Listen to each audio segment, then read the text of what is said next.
The story you are about to hear is true. The names have been changed to protect the innocent. Fatima Cigarettes, best of all king-size cigarettes, brings you Dragnet on both radio and television.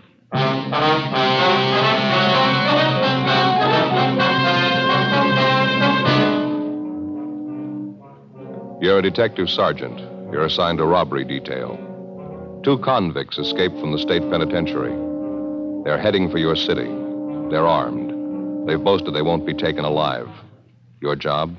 Get them. In Fatima, the difference is quality. Yes, in Fatima, the difference is quality. Prove it yourself today. Compare Fatima with any other king-size cigarette. 1, Fatima's length filters the smoke 85 millimeters for your protection. 2, Fatima's length cools the smoke for your protection. 3, Fatima's length gives you those extra puffs, 21% longer than standard cigarette size. And in Fatima, you get an extra mild and soothing smoke, plus the added protection of Fatima quality. Definitely the best quality in its class, but the same price as the cigarette you're now smoking. Buy Fatima in the bright, sunny yellow pack. Best of all, king-size cigarettes.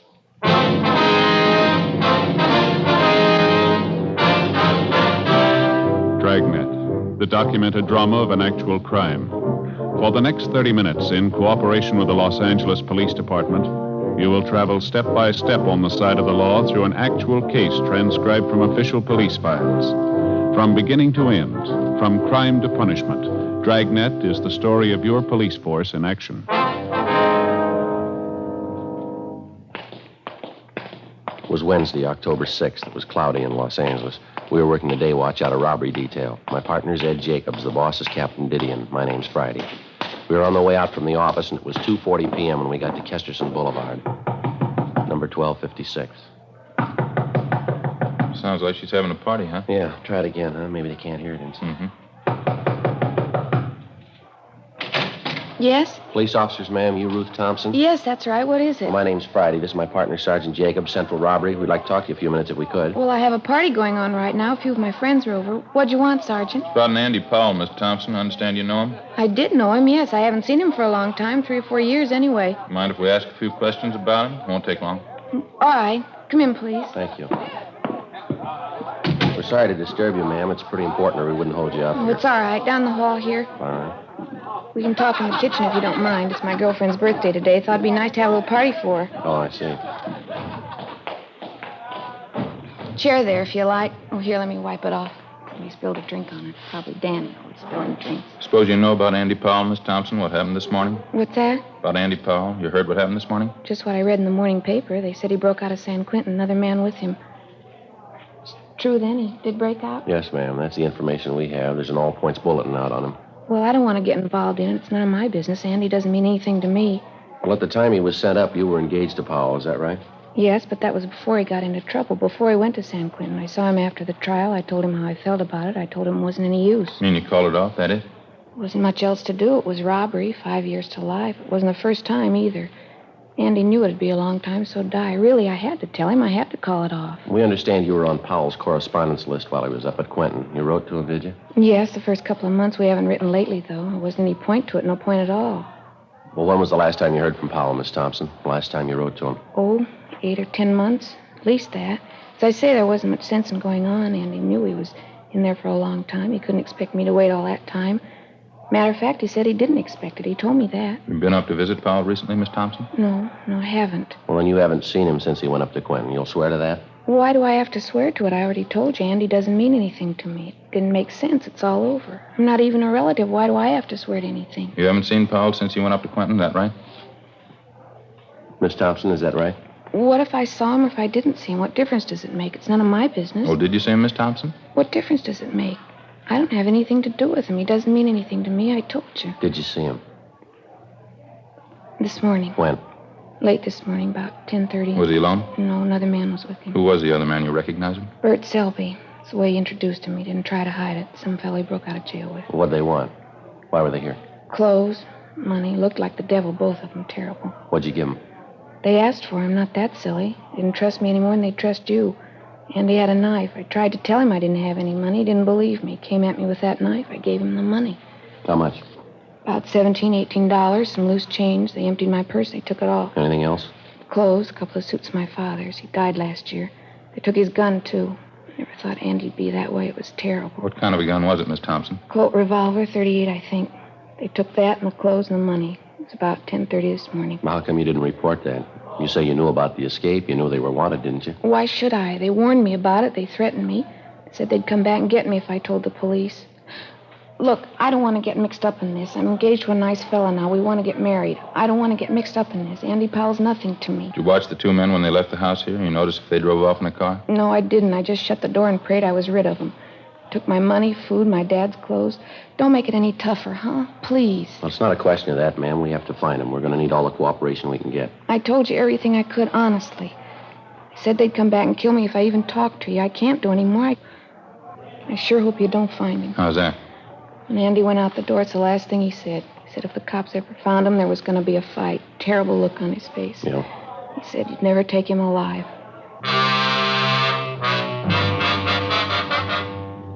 The APB had come in a few minutes before 8 o'clock that morning. It was from the warden's office, San Quentin. The two suspects had been assigned to an early morning work detail at the penitentiary, and they were first reported missing at the 7 a.m. count. Number one suspect was Andrew A. Powell, WMA, 29 years, 5'9", 175 pounds. Brown hair, blue eyes, tan complexion.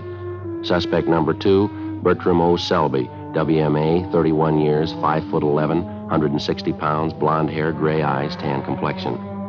Both of them had long criminal records. Both of them had been serving time for armed robbery.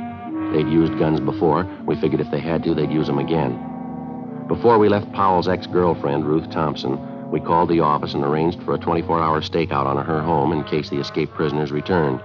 We also made arrangements for a stakeout at the downtown restaurant where she was employed as cashier. We passed along the information which the Thompson girl had given us, and a broadcast and an APB was gotten out on the suspects. 4:05 p.m., Ed and I continued making the rounds of all the known friends and associates of the escaped prisoners. We failed to come up with any more leads. 5:50 p.m., we went back to the city hall. Clouding up again, huh? Over there in the east? Yeah, the paper says rain tonight and tomorrow. We can sure use it. Oh, I can't. What's the matter? I haven't had a chance to get the shoemakers yet. Here, look at that. Hole in my shoe. Been meaning to get them half-soled. I keep forgetting. Yeah. And don't tell me that's the only pair of shoes you got. No, I got another pair at home. They're not comfortable, though, not broken in. What's the trouble with this job? What do you mean? Shoes. You get a new pair, start wearing them around, it happens every time. Huh? No sooner get the tops broken in, the soles wear out. It's a vicious circle. Yeah. Hi. What's the word? Oh, hi, Jess. Anything in the book for us, you don't? I don't know. I don't think so. I'll check it. How'd you two make out? Any luck? Oh, not too bad, Jess. We know Powell and Selby were in town this morning. Good chance they're still here. Mm-hmm. Any kickback on that last all points we got out? Well, nothing so far. Gaffney and Ricketts are running down a couple of possibles right now. One of them might pan out. Nothing in the book, Joe. We're clear. Just saying, Ed, on this Powell and Selby thing, got a couple of possibles we're checking on. Both calls came in the last hour. One was a holdup, Olympic near Vermont. Mm. Pawn shop there. Two men pulled it off, slugged the owner, took clothes, money, 12-gauge shotgun. Well, how about descriptions on the men? Well, they seem to be fairly close. What I got over the phone, Gaffney and Ricketts are out talking to the victim. They took mugs of Powell and Selby along, waiting for their call back now. You said you had two calls. What was the other one? 211 and slugging out on Hollywood Boulevard, just above Western. A couple of thieves knocked over a dry goods store. Some take. Clothes and money. Descriptions are pretty close there, too. Hollywood division's covering. Waiting for their call back. Does anyone want to smoke? Yeah. Thanks. Here. Yeah, thanks. Thompson girl's the only one who had anything, huh? None of the others could help you out? Yeah, that's about the size of it. Apparently, Powell doesn't have too many connections in town. Selby has even less. No more than a dozen names on that list, were there, Joe? Friends, relatives? An even dozen. A couple of bars Powell was known to hang out when he was in town. Checked them out, too. Nothing. Yeah. Well, they sure made a beeline here after they broke Quentin. It's a good 500-mile stretch. If they don't have the connections here to help them, then what's the big attraction? Yeah. They could have some help lined up we don't know about. Somebody to hide them out, keep them in groceries for a while. It's possible they're making a run for one of the border towns, Tijuana, Mexicali. Maybe Powell figured on more help from the Thompson girl. Clothes and money. Enough to get him and Selby over into Mexico, huh? She said all they got was $17. Had to cut corners to make it on that. Robbery, Gonzalez. Oh, yeah, Jack. You sure?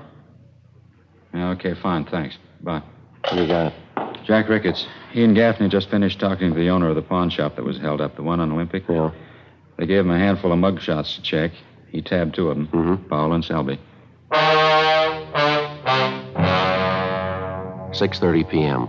A supplementary broadcast and an APB was gotten out on the 2 suspects, and the Record Bureau's photocopy room turned out 2,000 copies of Powell's and Selby's mugshot for distribution. At 9 p.m., a theater on Western Avenue was robbed of $192. Powell and Selby were again identified as the holdup men. The robbery victim, the manager of the theater, said that both men were armed, one with a .38 revolver, the other with a sawed-off shotgun. Neither the manager nor the 2 witnesses were able to tell us how the thieves got away from the scene of the crime, if they were on foot or if they had a car. 11:20 p.m. A hotshot call came through on a holdup at a liquor store and delicatessen down on South Central Avenue. For the 3rd time that night, Powell and Selby were identified from their mugshots as the holdup men. They'd used the same weapons, the revolver that they'd taken from the Thompson girls' home, and the shotgun that they picked up in the robbery of the Olympic Boulevard pawn shop. Again, the victims were unable to tell us how the suspects got away, whether on foot or by car. Midnight, 1 a.m. There were still no replies to supplementary broadcasts and bulletins which had been gotten out. 1:25 a.m. Another hotshot call came through, this time on a holdup and a slugging at the 2050 Room, a small nightclub on West 9th Street. Ed and I handled the call. For the 4th time, the bandits were identified as Powell and Selby, and for the 4th time, they'd made good their escape. We interviewed the manager of the 2050 Room, a Herman Saunders. Quite a few people in here at the time of the holdup, Mr. Saunders? Yeah, good for Thursday night, 30 or 40 anyway. We sure left in a hurry. This is the 2nd time this year we've been knocked over. Insurance company isn't going to like it too much. Well, how much money did they take altogether, do you know? A little less than $600 from the cash register, mostly currency, some rolls of dimes and quarters. Got another $150 from my wallet. That's about it. They didn't take anything from the customers. Are you sure about that identification, are you? There's no chance of a mistake there? I'm positive. I'd know Andy Powell anywhere. I should know him. Like I told you, he worked for me a year and a half. I was here at 2050? Yeah, he worked behind the bar. Good man, too. I don't get it at all. You mean why it went bad? Well, yeah, that, too. What I mean is if you're going to hold up a place, you don't pick a joint where everybody knows you. I spotted Andy as soon as I saw him at the bar. So did a couple of the waiters. He wasn't wearing any kind of a mask? He didn't make any attempt to disguise himself? No, stood there big as life, him and this other fella. Didn't waste any time either. They pulled the guns, lined up everybody in the place, and stood them against that wall over there. Real Wild West style. Took over the whole place. Acted real wild, Andy and this other fella. Must be crazy. Nobody was hurt? Didn't slug anyone? I slapped a few of the customers around. I thought for a while they were really going to get rough. They had us lined up against the wall. Andy was acting tough. Had this knife with him, good 4-inch blade. Went right down the line jabbing people with it, threatening them. Must be out of his mind. Well, you say he didn't take any money from the customers? Yeah, that's right. They worked it pretty fast. Emptied the cash register, then my wallet. Then they beat it. Never so glad to see anybody go in my life. Well, how'd they get away? Do you have any idea on that? Old guy who sells papers down the corner, he says he thinks he saw a car pull away right after the stick-up. Said it was a blue sedan. Don't know how much stock you can put in it. The old man's eyes aren't what they used to be. Did you know Powell pretty well when he was working here, Mr. Saunders? I mean, did you know any of his friends, people he used to run with? No, I didn't know him that well. He worked for me, that's all. I still have his old address, the place he was living when he worked for me. I can get it if you want. Yeah, if you would, please. Sure, no trouble. I just don't get it. Don't get it at all. Of all the joints in town he could have held up, he had to pick mine, the one place he'd be recognized. You think he'd have better sense, wouldn't you? You'd think so, yeah. How'd I ever hire a guy as dumb as that Powell holding up the place he worked for? Biggest mistake he ever made. No, he made a bigger one yesterday. Yeah, what was that? When he broke prison. 2:05 a.m. Further investigation at the scene of the latest holdup failed to turn up any new leads. While Ed and I checked on Powell's former address, which we'd gotten from the owner of the 2050 Room, Gonzalez, Ricketts, and Gaffney continued checking the immediate neighborhood. In addition, a special detail from Metro Division was sent in to cover the entire area. The suspect's former address turned out to be a rooming house up on West Temple Street. The landlady remembered Andy Powell, but she had no forwarding address on him, and she could tell us nothing about his former friends and associates. We checked back with Gonzalez, Ricketts, and Gaffney, and they told us that besides the old newspaper vendor, the counterman at the coffee shop near the 2050 Room had also spotted a blue sedan leaving the vicinity of the nightclub shortly after the holdup. He was able to give them the make, the model, and a partial license number.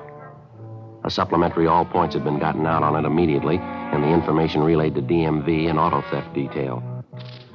3:10 a.m. Ed and I completed our assignment in the investigation and went back to the office to check for instructions from Captain Didion. Can't see how we'd be much use out on the street the way things stand now, can you? No, I don't. Everything's covered I can think of. Supplementary all points is out. Detail from Metro's working in the neighborhood. Yeah. It's funny, isn't it? What's that? Well, this Andy Powell going back to that place he used to work and holding it up. That doesn't make any sense at all, does it? That's for sure. Must have known somebody was going to recognize him. Couldn't have been a coincidence. Well, there's only one way I can figure it. They don't care, either one of them. They got their money now, a car. They both got guns. They're out to go as far as they can. Oh, hi, Jess. Hi. You just get back in? Yeah. All right, Joe. Right. You as tired as you sound? Worse. Fair piece of news, though. Yeah, what's that? Powell and Selby, they just found their hideout. After 3 hours of canvassing the general downtown area, particularly in the vicinity of the last holdup, a team of men working with a special detail from Metropolitan Division interviewed a desk clerk in a small hotel on South Broadway who recognized the suspect's mugshots. The two of them had registered early the morning before under the names J.E. Dennis and Harold Thompson, both from Fresno, California. The hotel room was searched, and 2 San Quentin inmate uniforms were found stuffed under the mattress of the bed. After the room was processed for fingerprints, there was no doubt that the recent occupants were Powell and Selby. The clerk had no idea when they were supposed to return. The hotel was staked out immediately, and the citywide search for the escaped prisoners went on. The following day, Thursday, October 7th, 11:30 a.m., still no sign of the suspects, no further reports or leads as to their whereabouts. The search went on. Ed and I signed back in at the office. 10 minutes later, a long-distance phone call came in for us. When was that, Mort? What's that? Yeah, close enough, right? We'll let you know, yeah. Bye. Mort Gear down to San Diego. Yeah, what do you want? One of their traffic officers was checking a car about 8 o'clock this morning, 586 parking. Blue sedan, fits close to the description of the escape car. Well, it's a pretty common model, isn't it? Did he say anything else? Traffic man checked the inside of the car, glove compartment, found half dozen rolls of dimes and quarters, same name stamped on all of them. Yeah. 2050 room.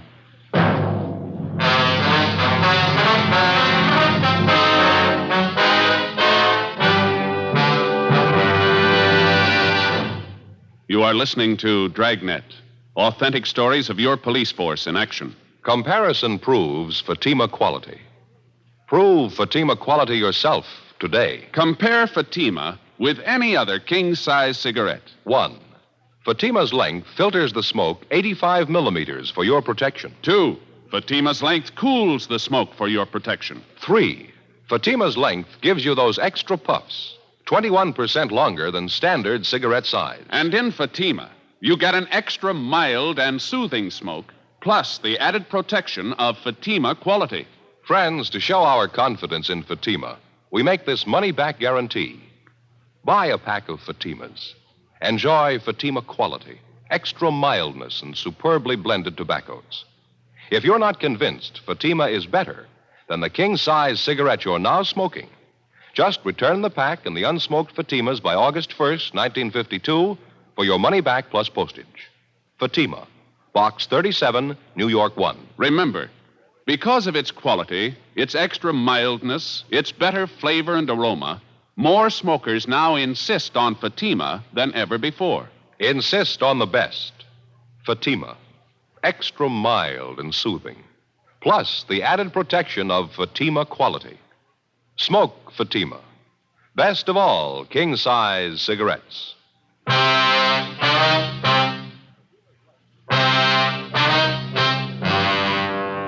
October 7th, Thursday, 1 p.m. After we got the report from Lieutenant Mort Gear that the escape car, along with a few dollars of the stolen money, had been located in San Diego that morning, Ed and I had a meeting with Captain Didion. It was beginning to look like our first hunch was right. Powell and Selby's 24-hour campaign of holdups in the Los Angeles area had netted them a fresh change of clothes and more than enough money to live on for a while. With the locating of the escape car in San Diego, it looked like the suspects were apparently taking the next logical step, a fast move over the international border into Mexico, a distance of less than 20 miles from San Diego. Probably they figured once over the line they had a good chance of losing themselves. 1:40 p.m. On Captain Didion's orders, Jess Gonzalez, Ed, and I got in the car and headed south for San Diego with a supply of mugshots of the escaped prisoners. We got there a few minutes after 4 p.m. We went directly to the San Diego PD, where we contacted Sergeant Tony McGuire, robbery detail. Tough week, huh? Hear they've been driving you crazy up there. Just about, Tony. 4 robberies in 24 hours, giving us a run. How about Mort Gear? You around? Yeah, he just went down the hall, Jess. Ought to be back in a minute. Hey, why don't you fellas sit down? Yeah, Thanks very much. Well, what's the latest, Tony? Anything since you picked up that blue sedan? No, not much. Got the car in the impound, had it dusted for prints. We made them all right, both sets, Powell and Selby. No sign of them around town? No, got it pretty well covered, too. Not a trace. We're in a good spot to make it over into Mexico. Hate to disappoint you. What do you mean? We think they already made it. At 6 o'clock that night, Gonzalez, Ed, and I, together with Lieutenant Gear, Tony McGuire, and Sergeants Gayton and Schultz, drove south from San Diego to the international line. We left mugshots of Powell and Selby with the immigration officers at the entry gate. Then we drove into the town of Tijuana, contacted the local commandant of police, and he promised us full cooperation. He assigned a special detail of his men to work with us in covering the town. At 8 p.m., the block-by-block canvass of the city began. Every back alley, every bar, every restaurant, every hotel, they were all checked. The tourist attractions, the souvenir stands, the nightclubs, the highlight pavilion. We went straight through on it, 8 o'clock that night until 5 o'clock the next morning. All it got us was sore feet and a mediocre lead from a native taxi driver. After being shown the mugshots, he told one of the Mexican officers in the detail that about noon that day, he'd picked up 2 Americans resembling Powell and Selby and driven them to the town of Tecate, another Mexican tourist spot about 25 miles to the east. 10:30 a.m., we drove over and checked with the police at Tecate, and they told us that 2 Americans had arrived in the town that morning. He invited Jess Gonzalez to go along with the 3 of his men to the hotel where the men were supposed to be staying. Ed and I waited in the office. Hi, Jess. What do you got? Oh, not much. Went over to the hotel. The 2 men weren't there. Desk clerk says they told him they were driving out to a little village about a mile from here. Mm-hmm. Police commandant asked me to come back here and wait.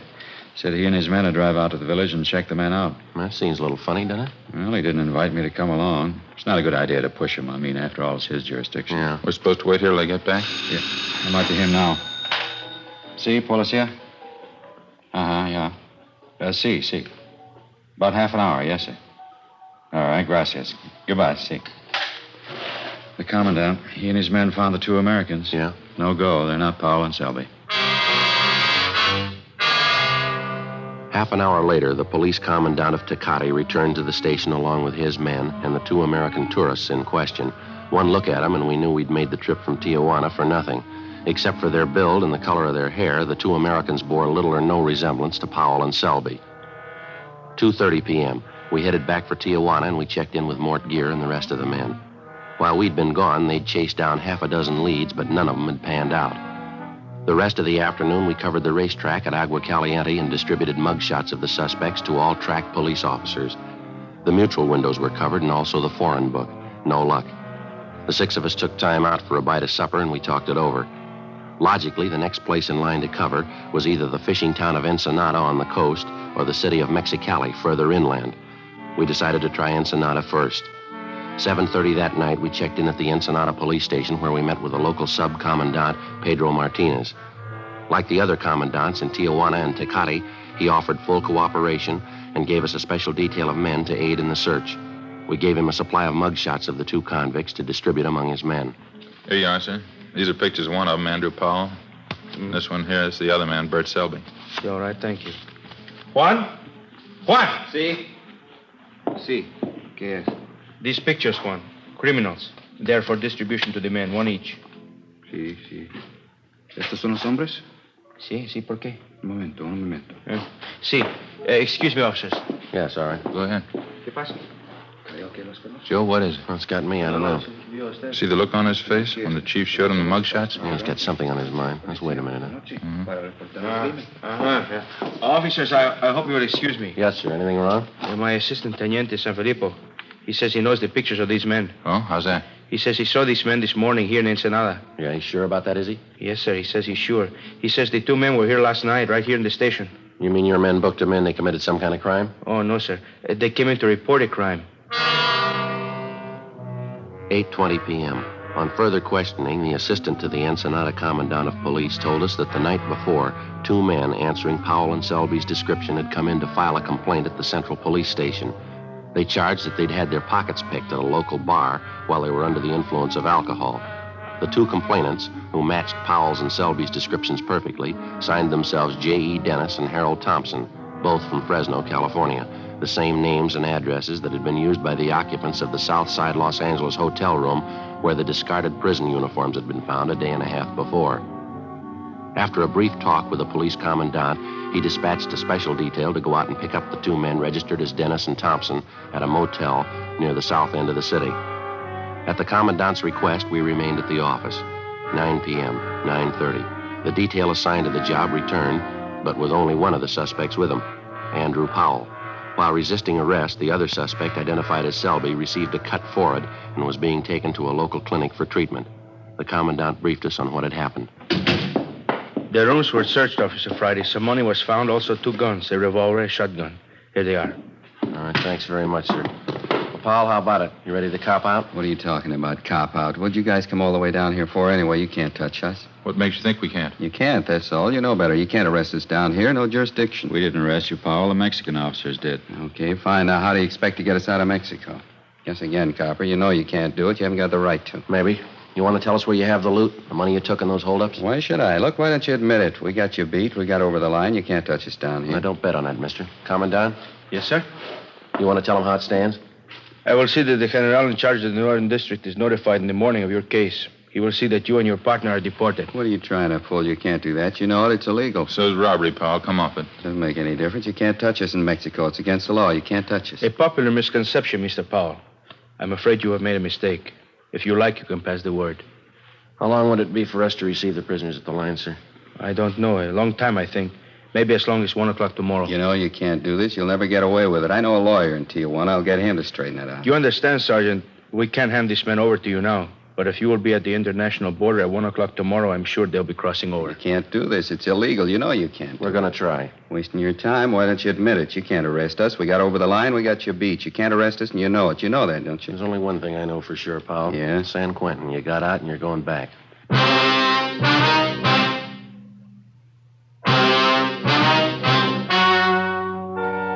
The story you have just heard was true. The names were changed to protect the innocent. On December 9th, trial was held in Superior Court, Department 87, City and County of Los Angeles, State of California. In a moment, the results of that trial.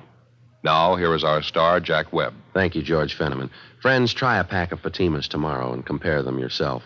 We're so sure that you'll enjoy Fatima's extra mild and soothing smoke that we'll give you your money back if you don't enjoy Fatima more than the king-size cigarettes you've been smoking. Now, in my opinion, nothing proves our confidence in Fatima more than that. So buy a pack tomorrow. I know you'll agree with me that Fatima is the best of all king-size cigarettes. That in Fatima, the difference is quality.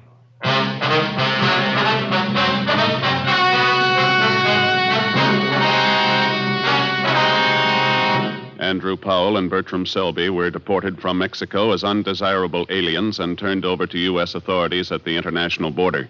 They were immediately arrested by police officers on the American side and returned to Los Angeles for trial. They pled guilty to 4 counts of first-degree robbery and received sentences as prescribed by law. First-degree robbery is punishable by a prison term of from 5 years to life. After being returned to San Quentin, Powell and Selby were filed on, tried, and convicted of escape. Both of them are now serving life terms in Folsom State Penitentiary, Represa, California. For their cooperation in preparing tonight's broadcast, Dragnet wishes to thank Chief of Police Adam E. Jansen and the San Diego Police Department.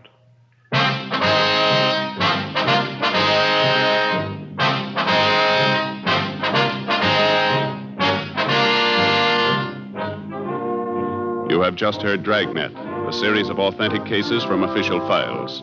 Technical advice comes from the Office of Chief of Police W.H. Parker, Los Angeles Police Department. Technical advisors Captain Jack Donahoe, Sergeant Marty Wynn, Sergeant Vance Brasher. Heard tonight were Barney Phillips, Whit Connor, Herb Ellis. Script by Jim Moser. Music by Walter Schumann. Hal Gibney speaking.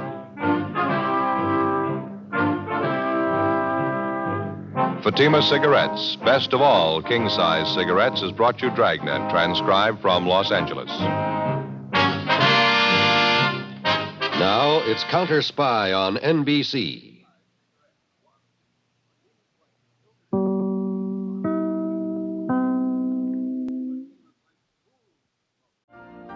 You've been listening to the OTR Gold Network.